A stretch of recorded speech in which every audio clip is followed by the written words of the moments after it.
ನನ್ನ ಪ್ರಯಾಸದ ಫಲವನ್ನು ಮುಂದಿನವನಿಗೆ ಬಿಟ್ಟು ಬಿಡಬೇಕೆಂದು ನಾನು ಲೋಕದಲ್ಲಿ ಪಟ್ಟ ಪ್ರಯಾಸಕ್ಕೆಲ್ಲ ಬೇಸರಗೊಂಡೆನು.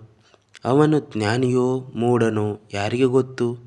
ಎಂಥವನಾದರೂ ನಾನು ಲೋಕದೊಳಗೆ ಯಾವುದರಲ್ಲಿ ಜ್ಞಾನವನ್ನು ಪ್ರಯಾಸವನ್ನು ವ್ಯಯ ಮಾಡಿದ್ದೇನೋ ಅದರ ಮೇಲೆ ದೊರೆತನ ಮಾಡುವನು.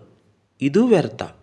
ಹೀಗಿರಲು ನಾನು ಲೋಕದಲ್ಲಿ ಪ್ರಯಾಸಪಟ್ಟ ಕೆಲಸದ ವಿಷಯವಾಗಿ ನಿರಾಸೆಗೊಳಗಾದೆನು. ಒಬ್ಬನು ಜ್ಞಾನದಿಂದಲೂ ತಿಳುವಳಿಕೆಯಿಂದಲೂ ತನ್ನ ಕೆಲಸವನ್ನು ನಡೆಸಿ ಸಾಫಲ್ಯಕ್ಕೆ ತಂದ ಮೇಲೆ ಆ ಕೆಲಸದಲ್ಲಿ ಪ್ರಯಾಸ ಪಡದವನಿಗೆ ಅದರ ಫಲವನ್ನು ಬಾಧ್ಯತೆಯಾಗಿ ಬಿಡಬೇಕಾಗುವುದು. ಇದೂ ಸಹ ವ್ಯರ್ಥವೂ ಕೇವಲ ಅನ್ಯಾಯವೂ ಆಗಿದೆ.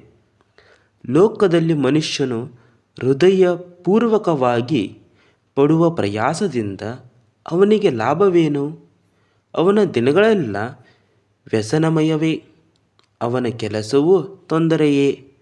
ರಾತ್ರಿಯಲ್ಲಿಯೂ ಅವನ ಮನಸ್ಸಿಗೆ ನಿಲುಗಡೆಯಿಲ್ಲ. ಇದೂ ವ್ಯರ್ಥ.